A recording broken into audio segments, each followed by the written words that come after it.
Hello, good morning, Halftime TV viewers and subscribers. Welcome to another episode. And today we'll be talking a little bit about the CONCACAF team of the Nations League.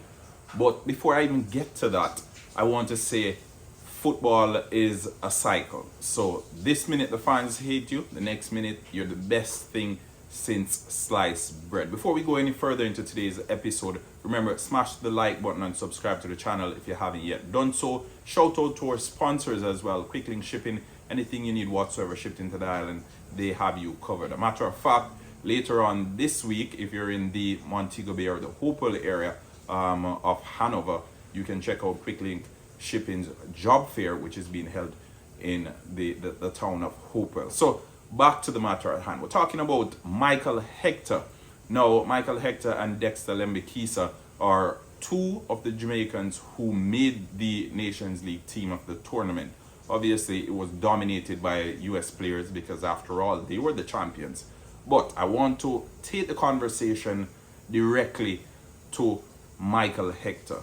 Now, Michael Hector is one of those players that has divided the opinions of Jamaica and Reggae Boys fans for the longest while, right? He basically started playing for Jamaica, I think just under 10 years ago. I think the last time we were at the Copa America, he was a part of the team, and as a result of his performances during that tournament, it earned him a move to Chelsea. Now, he didn't play for Chelsea in the end, but he was on the books of Chelsea for just about 4 years, and in 2019, Chelsea ultimately decided to part ways with Hector. He's still been playing football, he's been on multiple loan spells, and he's been a constant as it relates to first team football, if I'm to put it frankly. Now, currently there's a lot of noise around the Reggae Boys team, and for one reason or the other, there are fans who are saying that Leon Bailey in particular shouldn't play for the Reggae Boys again.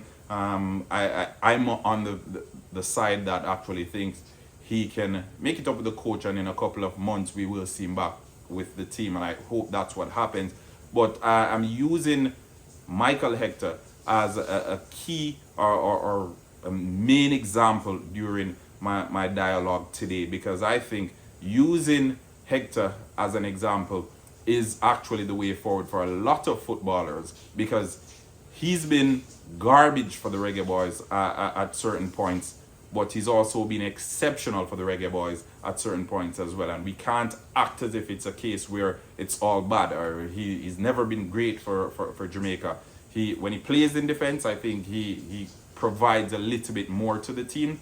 Theodore Whitmore used him in midfield. Other coaches used him in midfield as well. But I think his defensive power, his know-how, he understands how to read the game, and he offers that bit of balance when he's playing as a center back. And again, I'm curious to hear what you viewers have to say, so you can leave your thoughts in the comment section. But Michael Hector, the roller coaster of a ride that he's had with the Jamaican national team and the Jamaican fans in particular, I think it should be used as inspiration for everyone, not only in football but in life in general, because Hector at one point, fans were calling for him to be axed from the national team completely. Fans didn't want to see him anywhere near the national team, yet here we are. He put on a big performance against the United States last week Thursday, and again against Panama. He was one of the main men in that defensive line, offering that bit of stability. And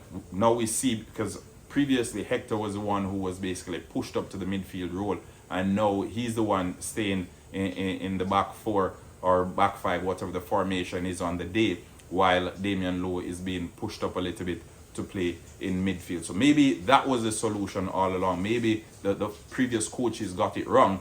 Maybe it was something that wasn't figured out early enough. And I know Michael Hector past 30 now, so he's basically approaching the twilight of his career. But it's one of those stories where we have to take the positivity from it. We have to take inspiration from it, because Michael Hector and what he's done for Jamaica and the national team in general, because I don't want to assess these performances, these one-off performances at the tournament.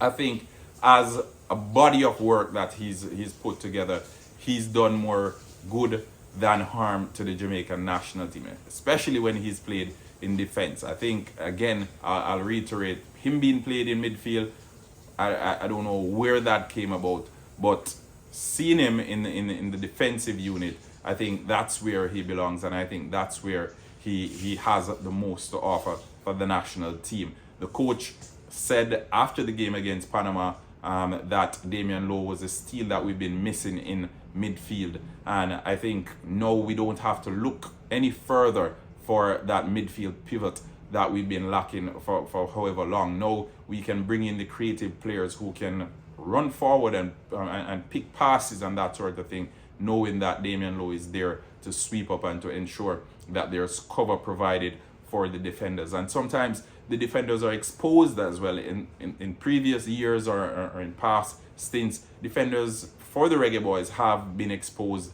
They've been left vulnerable because we haven't had that bit of a cover in front of them in the form of a proper solid defensive midfield.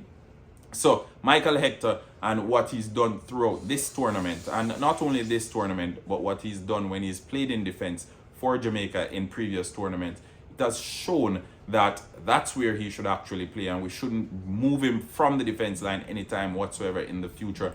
I think he looks comfortable there. He looks perfectly in place, and it should continue in that manner. I think him being selected in the CONCACAF Nations League team of the tournament is just. I think it's the right decision. Dexter Lembikisa being included as well, right decision. I know his cause was amplified by that goal that he scored against Panama, but overall I think he's been solid both in the attacking third and in the defensive third. But Michael Hector, as I said, for those players who are having bad times with the national team now, just know it will get better. And if you want to use, or you want an example, you can look no further than Michael Hector, as he's the current example in the national team of when it's going bad, and when it's going good, it's going great. So again, Michael Hector, team of the tournament, hats off to you, congratulations, and I hope you continue doing well with the national team. I hope you continue playing in defense for the national team, and all the best in the months ahead as we look forward to the World Cup qualifiers and the Copa America tournament. But again, let's hear what you, the viewers and subscribers, have to say about Michael Hector being included in the Nations League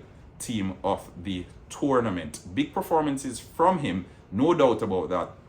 And obviously the organizers of the Nations League, they acknowledged these big performances and they rewarded them with his inclusion in the team of the tournament. But Halftime TV saying, curious to hear what you guys have to say. Leave it down in the comment section. Remember, like, share, subscribe. Again, congratulations to Hector. Until next time, peace out.